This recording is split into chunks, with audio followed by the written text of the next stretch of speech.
One person who visited me during the break had a question that was a good, not that all the other questions weren't good, but this one is a question of good general relevance. So do you want to repeat your question? So I was saying that I kind of understood the Nietzsche idea and then the idea of people having an sort of an implicit religious structure, since you guys are in a different class, even if they don't know who the top of the hierarchy is. But then don't those two ideas kind of contradict the thinking that God is dead and everything's going to fall apart, so then people have implicit religion? Right. So I'm wondering. Yeah, well, it's a really good question. So the question is, Nietzsche said God is dead and he believed that things would fall apart as a consequence of that.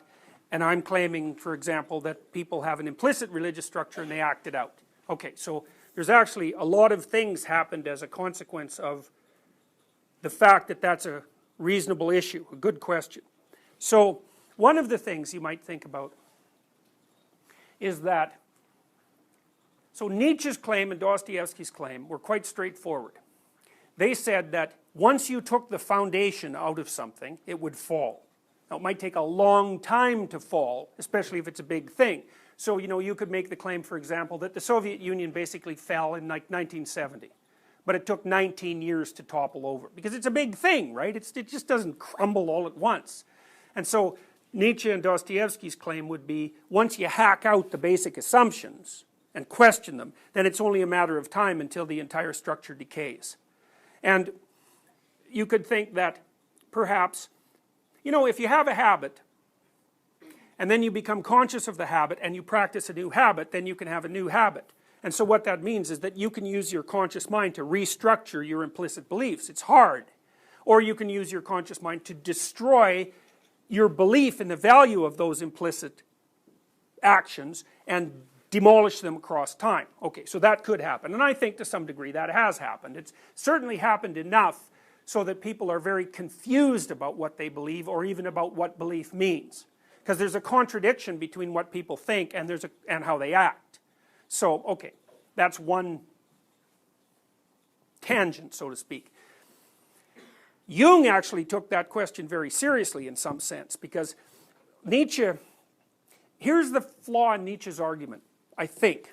It's like, I hesitate to ever say that, because, like I said, he was a staggering genius. So, but Nietzsche believed, his proposition was that once the religious edifice fell, that people would have to create their own values. So he believed that the overman, the superman, so to speak, would be a new type of human being, like an existential type of human being, who would be able to accept the fact that there was no ultimate meaning, but create their own values. Okay, but the weird thing about that is you don't actually seem to create values. That's where Nietzsche's flawed, and I think that's where he implicitly accepted the presuppositions of the rationalists. Because if there's no real source of value, then it stands to reason that you create values, but you don't. Not easily. Like, you know, think about your own life, you know. So let's say you make a New Year's resolution, you say, well, I'm going to study like 3 hours a day. It's like you're trying to create your own value structure, right? But then you find out it's a lot harder than you think because you don't listen to yourself. It's like you wander off and, you know, play video games or watch something on YouTube, you know. And you know, why are you doing that? Well, it's because you're led by values. You don't create them. Now, maybe there's a co-creation, you know, because it's not like you can't change yourself at all. But we should be very careful before we jump to the conclusion that values are or even can be something that people actually create.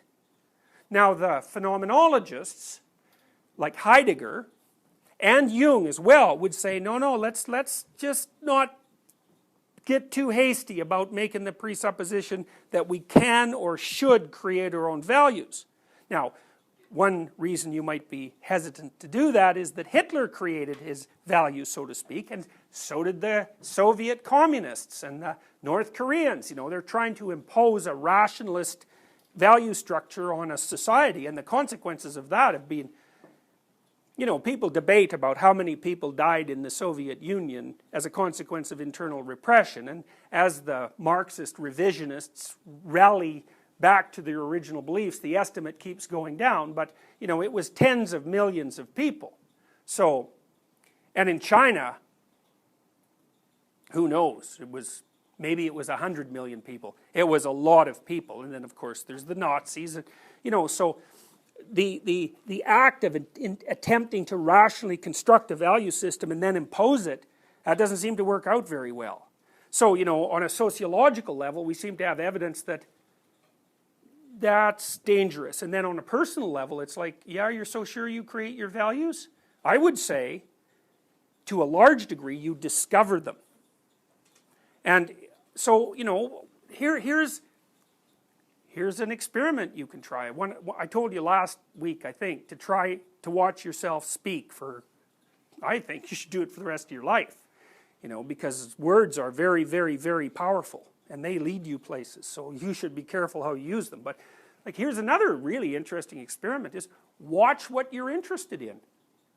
Don't try to control it so much, just see where it is, because and the phenomenologists certainly made much of this, is for them, like for Heidegger, value was something that manifested itself in the world and attracted your attention. It wasn't something you precisely created.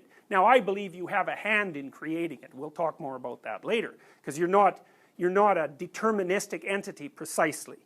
So it's like you can participate in the construction of a value system, but you have to take your biological nature into mind, and you have to take your cultural nature into mind, and you have to take other people into mind.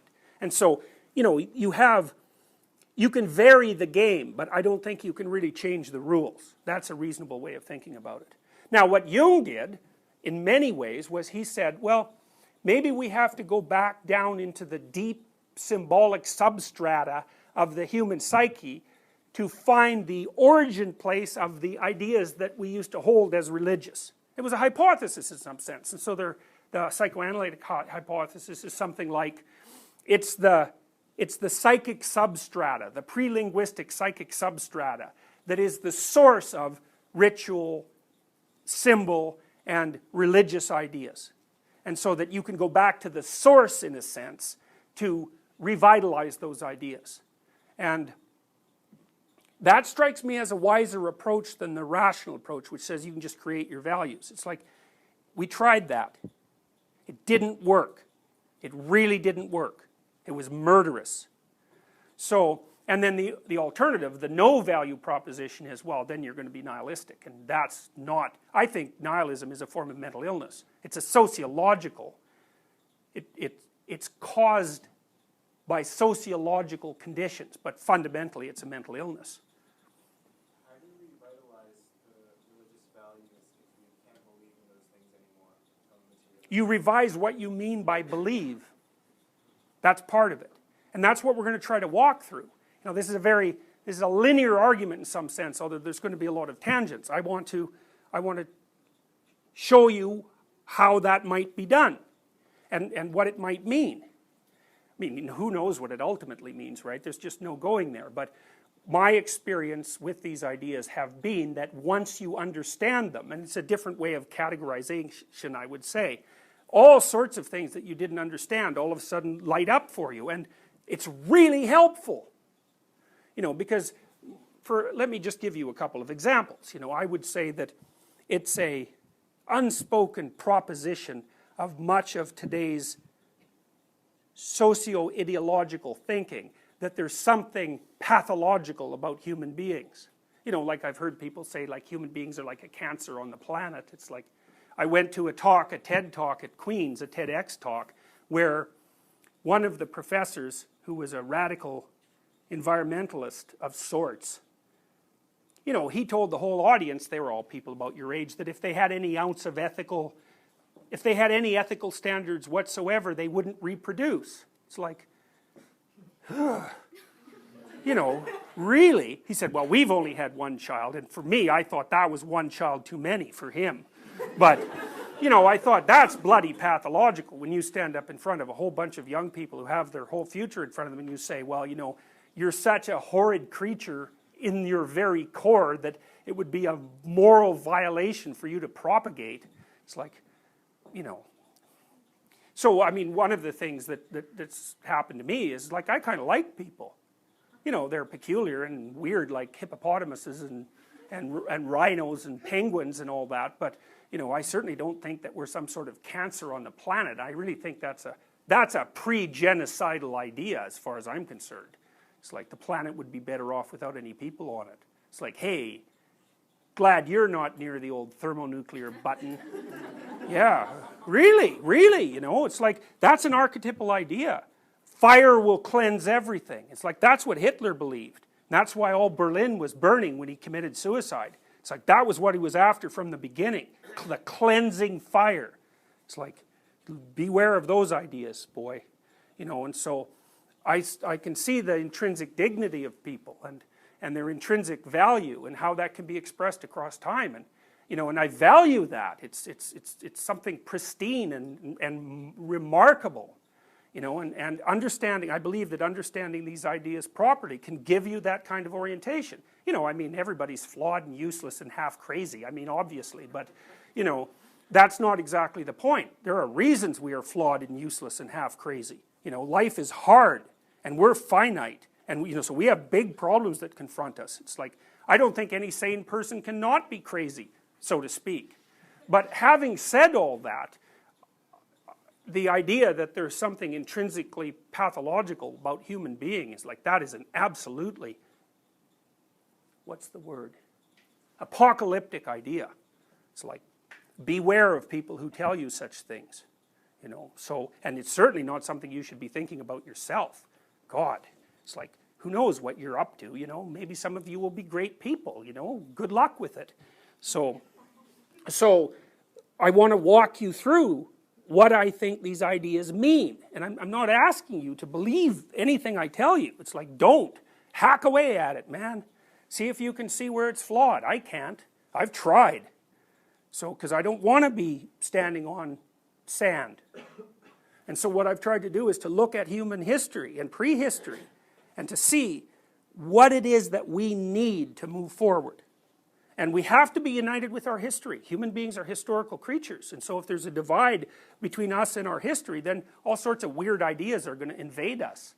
You know, it's like, it's quite funny because, again, with the rationalist atheists, you know, they basically think that if we dispense with religion, everybody would turn into Rene Descartes, you know. It's like, we'd be all rational. It's like, are you out of your bloody mind? Look at the New Age people.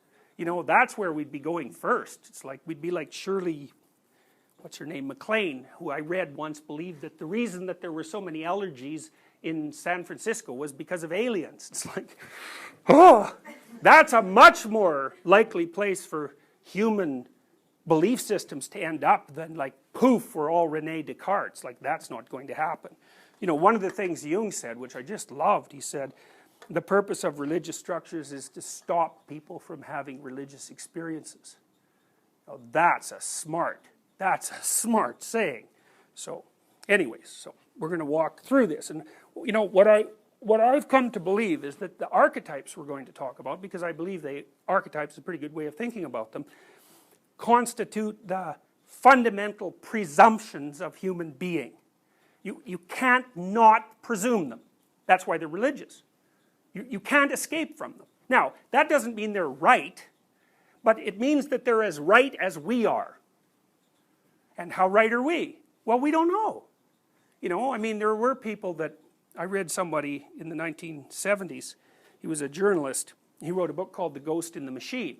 You know, and this was a fairly common proposition at the time. His idea was that, well, you know, we're animals that have become self-conscious, and that basically drove us incurably insane. And so we're like an evolutionary dead end, and it's only a matter of time before we extinguish ourselves. It's like, that's possible, you know. No other animal has ever become self-conscious.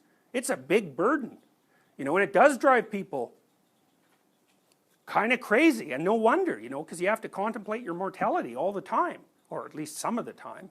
And also, you're completely aware of how useless and ugly and, you know, all these other things you are compared to whatever the ideal might be. It's a lot of burden. But it seems to me, too, that human beings are peculiar in that we can actually choose. We have some facility for choice. I think we can decide whether we're an evolutionary dead end or not. And I also believe that grounding our thinking in these ancient ideas makes it far less likely that we're going to fall prey to ideological possession, which is extraordinarily dangerous, and it'll also give us the meta framework to conceptualize what might constitute an ideal. And well, so, you know, that's because I wanted to find out what's an alternative to ideology. And nothing is the wrong answer, because people can't live on nothing. Life is too hard. You have to see that your being is justifiable in order to thrive. And given that your being is characterized by suffering, that's no easy matter. Suffering and limitation, that's the basic truths of life. It's a Buddhist doctrine for that matter, right? And it's certainly not something that the Jews would disagree with, and it's central to Christian thinking as well. You know, most religious structures think you're doomed, and there's going to be a lot of pain along the way. It's like, yeah, that's true. Okay, now we've got that out in the open. What do you do about it? Well, that's the question. So, let's see. What do we have for time? 3:45, is that about right? This old computer, I'm not sure it's accurate. Yeah? Okay. So, question. Yeah, I guess you're kind of answering the first question earlier on, that now that we've conceptualized it as a problem, it is a problem. Oh yeah, well the thing is, you know, sometimes conceptualizing a problem brings it into focus. There are multiple ways things realize themselves, right? You know how it is. If you learn something complex, you think you've learned it. And then a little later, you articulate it more and you think, oh, I didn't understand that completely. And then, you know, you think you've got it, and then 3 years later you think, oh no, I really didn't quite have that. I'm going to articulate it more. So knowledge comes into focus. And so, okay, so let's move away from this philosophical evolutionary discussion for a moment. I want to start again with a series of propositions. So, Time is 10 minutes ahead, just so you know. It's like 3:38. it's 3:30. Oh, okay, good. 3:38. All right, fine. So, now, when I first started to construct this representation, I'd been reading heavily a book called The Neuropsychology of Anxiety that's written by Jeffrey Gray. Jeffrey Gray was one of Hans Eysenk's students, and Eysenck was one of the founders of modern psychometric personality theory. For a long time, he was the most cited psychologist in the world. And Jeffrey Gray, who died recently, he was a literate guy, man. The Neuropsychology of Anxiety is a tough read because he was sort of a master of neuropharmacology, neuroanatomy, neuropsychology, and animal behavior, so he's a behaviorist, and cybernetic theory. Although I don't really think he knew exactly that he was a cybernetic theorist. He sort of knew it. It took me a long time to figure out that he was a cybernetic theorist. Cybernetics emerged as a consequence of the work of someone called Norbert Wiener, who was at MIT, and he wrote a book called, I think the book was called Cybernetics, actually. Anyways, you can look them up. And there are cybernetic principles that I extracted out of Gray and started to utilize, and then I only found out later that they were actually consequences of Wiener's thinking. Now, he infected lots of people. So Luria, who was a great Russian neuropsychologist, was basically a cyberneticist. And there's a couple of other Russians, Sokolov and Vinogradova, who discovered the orienting reflex, which was like, that was like discovering a new planet or a new continent. It's like an important discovery. They should have got the Nobel Prize for it, as far as I'm concerned. It's a big deal. And so Norbert Wiener's cybernetic thought really spread everywhere, and it like pops up. Piaget is cybernetic in many ways, and there's modern personality theories that are fundamentally cybernetic. So this is basically a cybernetic model. And cybernetic models hypothesize that active organisms, they basically perform according to the following schema. They posit a target and move towards it, and then they regulate themselves so they don't deviate too much from the trail. So that's what this is, as far as I'm concerned. So here's the basic framework within which you live, as far as I can tell, and I don't think you can get out of it. And you carry this frame with you all the time, and you're looking at the world through it. And the framework has a couple of substructures, and one is you have some sense of where you are. And that's like a theory. It's a theory of who you are and where you are. It's a theory of the present. These are the present conditions. Now, you might think you observe the present around you, and those are factual observations, and so your conceptualization of the present isn't a theory, it's a fact, but don't be thinking that, you know. It's a theory. You might be wrong about the present. The person you're in love with might be having an affair, right? So there can be massive gaps in your assumptions about the present, you know. You think you're healthy, but maybe you're not, you know. You think your boss likes you, but maybe they don't. You think your degree is going to be useful, but maybe it isn't, you know. Well, it's just a straightforward observation, but it's an important one. You could be wrong about now, okay? Because one of the things we're going to try to figure out is, where is it that you could be wrong?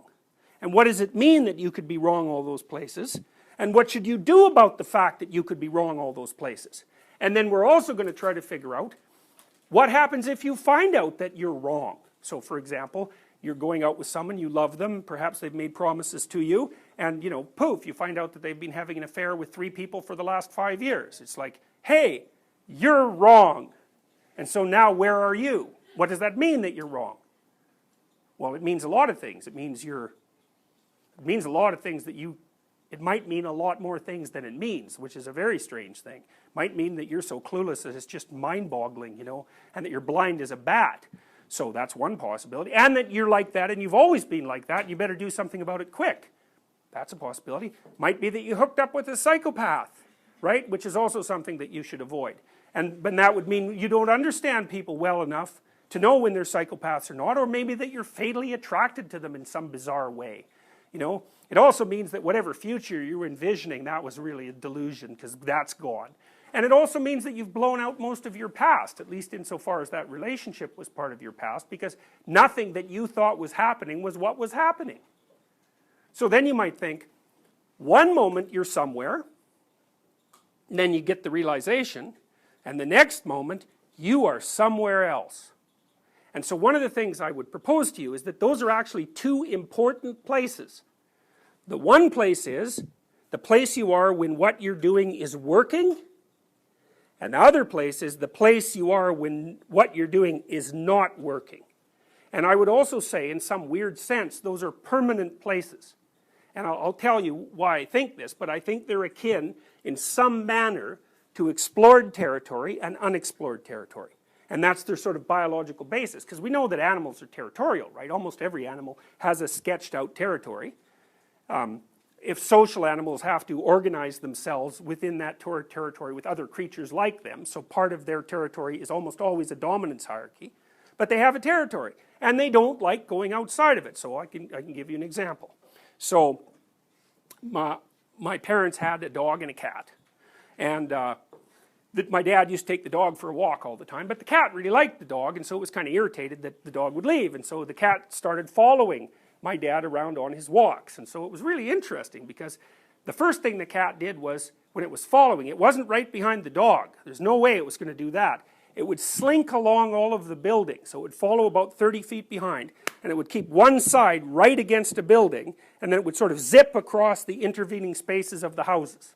Right? And you might think, well, why was it doing that? And the answer is, it didn't know where the bloody predators were, it didn't know where the big dogs were, it didn't know anything about the new places it was going, so it was going to stick its side against one hard wall so that the complexity was cut in half, and it was going to go really slow on the off chance that some massive hound came out and ate it. So it was being very careful. So that was pretty cool. So it did that for quite a while. And then, because nothing massive jumped out and ate it, and because it started to understand the territory and knew where it could hide, it got a little braver. And over a couple of months, it got to the point where it actually followed the dog. Because it had expanded its territory and mastered its knowledge of the territory. But then I was walking with them one day, and they had a route, hey?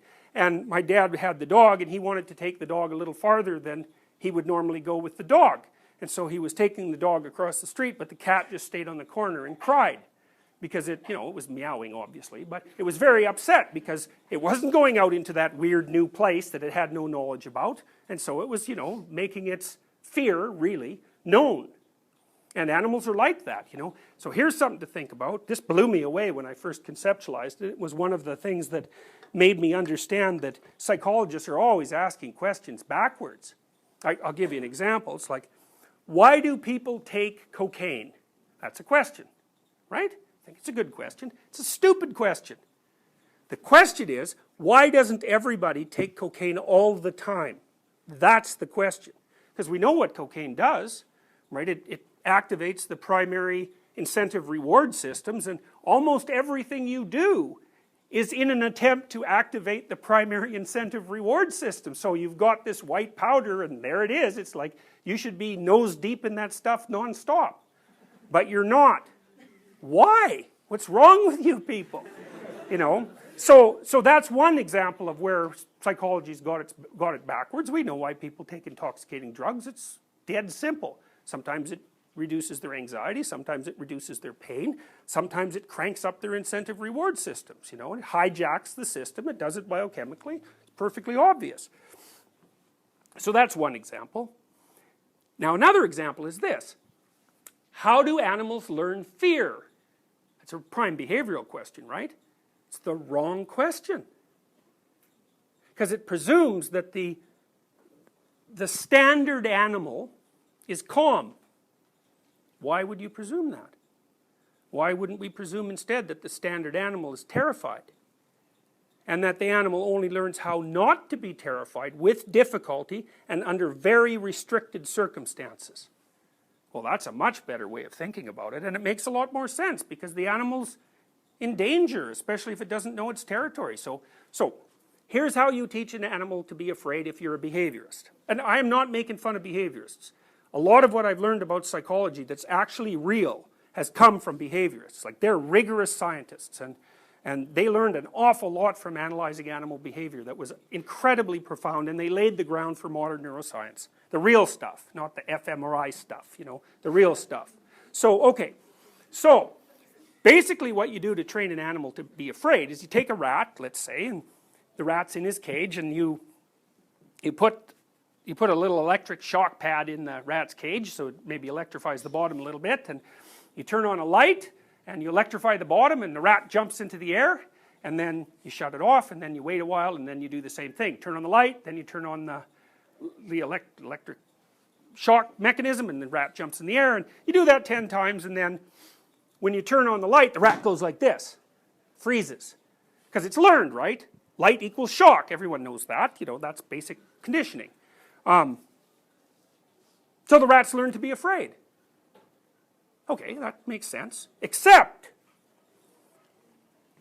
here's your experimental box, right? You got the electrification going on in there, and you grab your rat and you drop him in the cage. What does he do first? He freezes. Because he's afraid. He's afraid as soon as you put him in the new environment. That's the normal rat.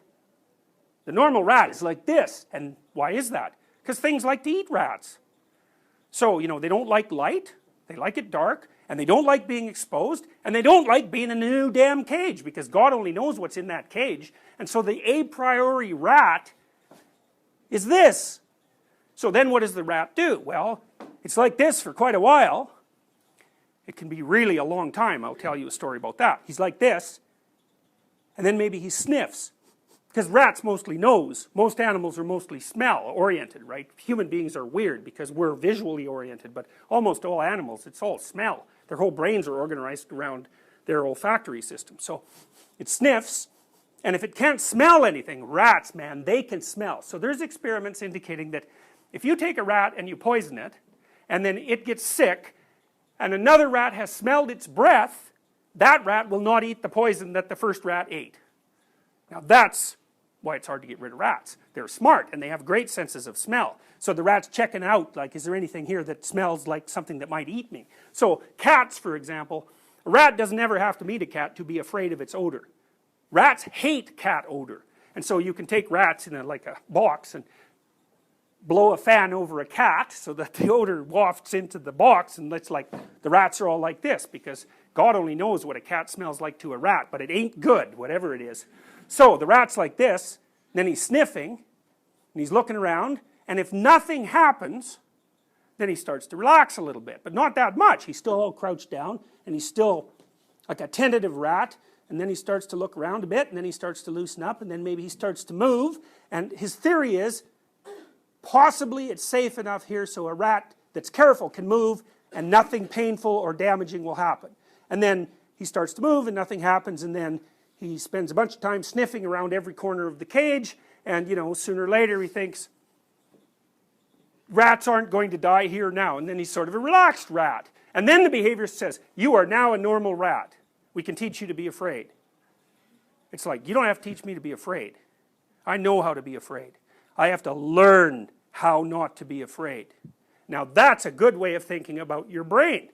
So you could think about the underlying motivational and emotional systems in your brain as default on systems. They're like a nuclear reactor, like the core of a nuclear reactor. You're ready, man, except when other parts of your brain are telling you just to keep it calm. So, but you don't need to learn to be afraid any more than you need to learn to be hungry. You need to learn how to be calm and secure. And that's really worth thinking about, because you got to ask yourself, for example, why are you calm and secure in this class? What are the preconditions for you not being afraid here? So think about it. Why are you not afraid?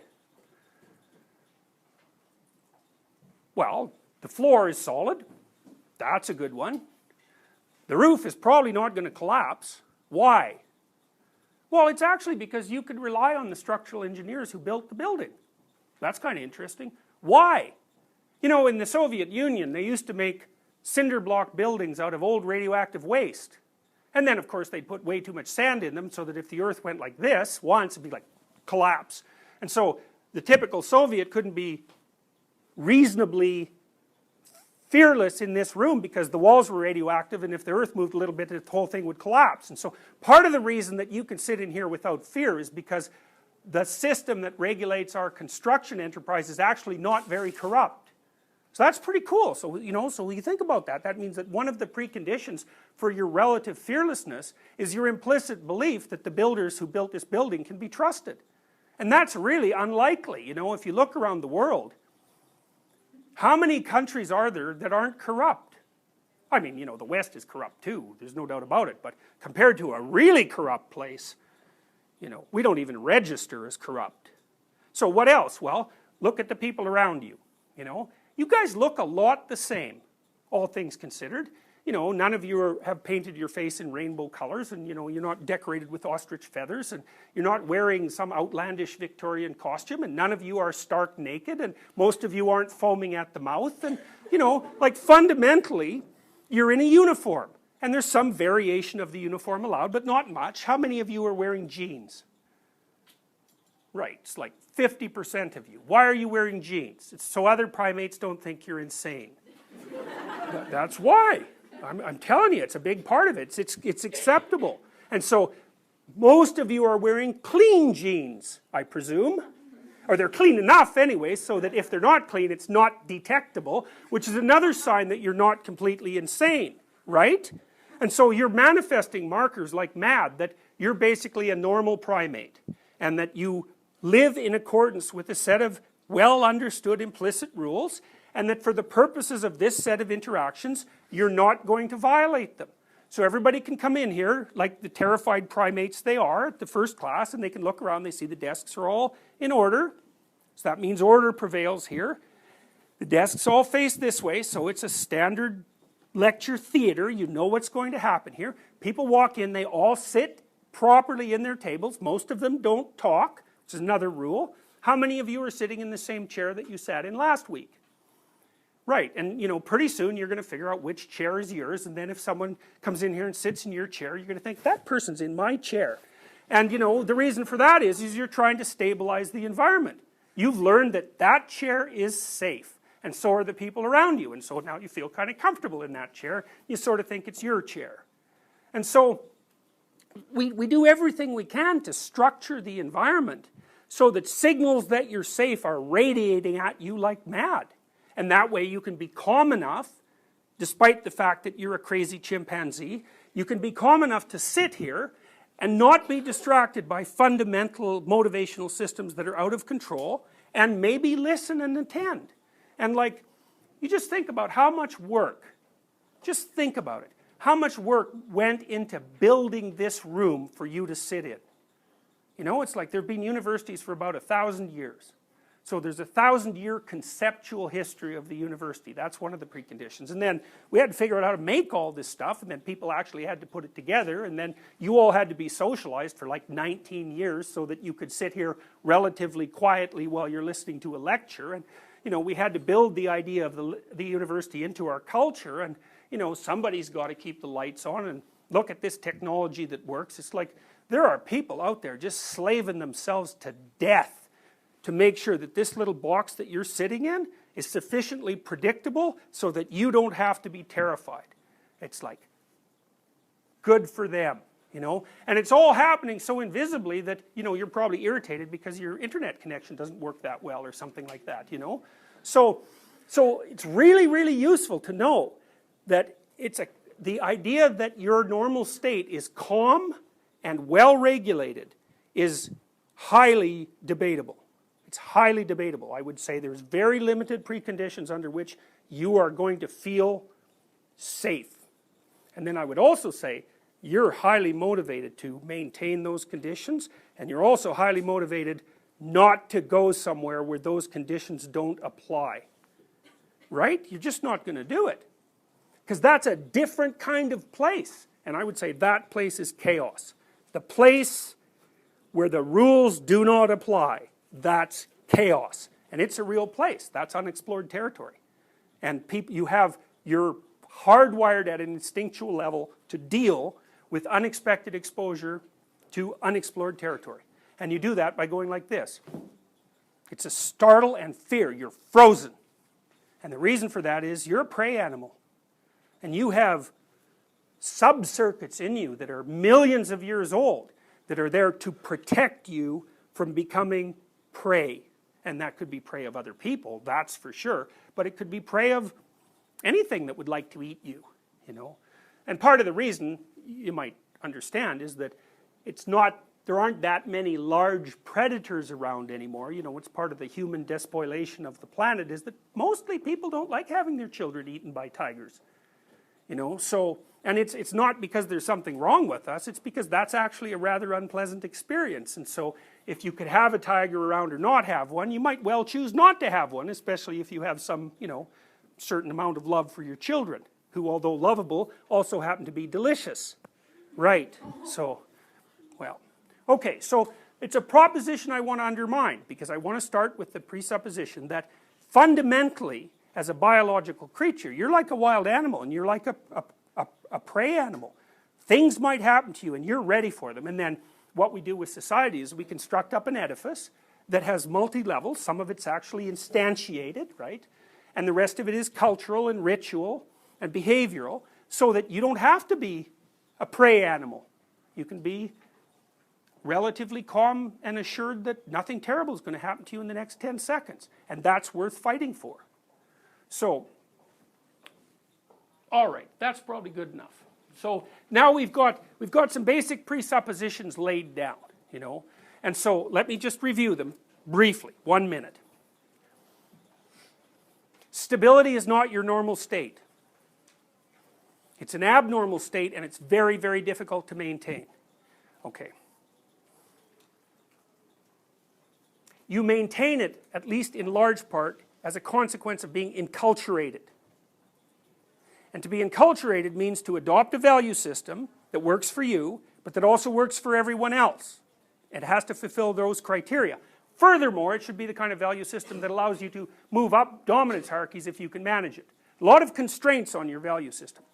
If your value system is producing the kind of behaviors that fulfill those criteria, you don't have to be terrified. Now, it's not just terror, because I've also learned that a lot of what culture is controlling is disgust. And that's actually not in the book, because I just learned that.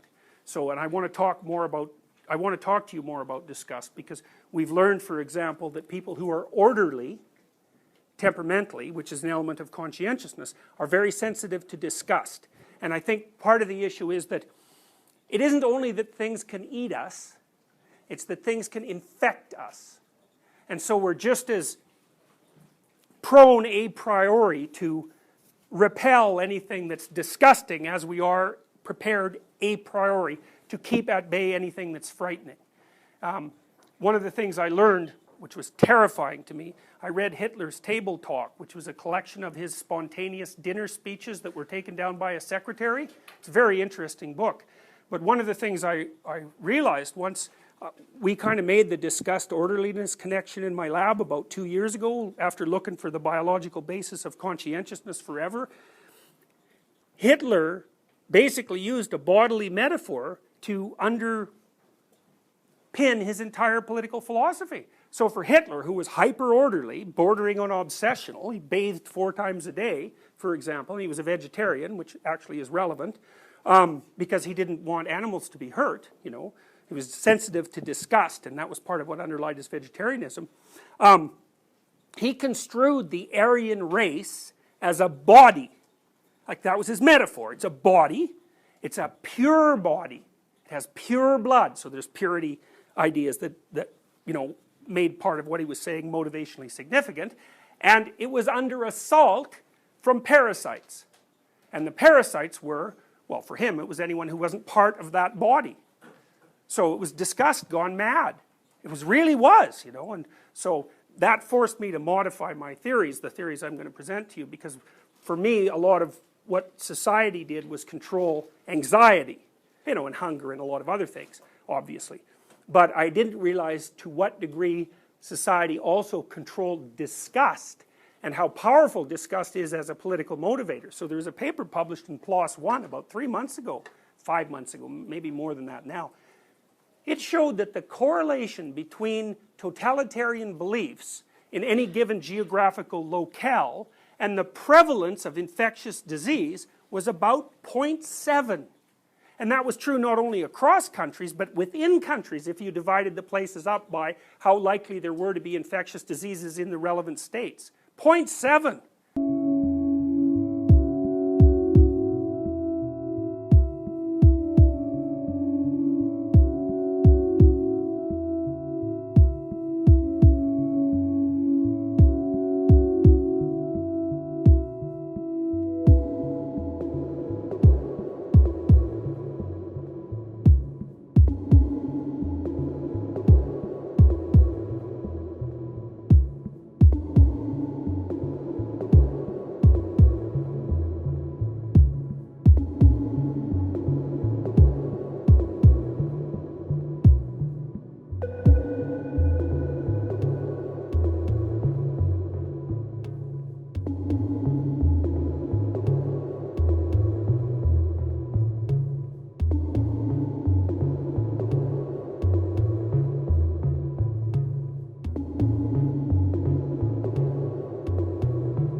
So, prejudice, xenophobia, fear of foreigners, all of that, huge chunk of that is disgust sensitivity, gone mad. So anyway, so we're going to talk about that too as a part of a control mechanism. Yep.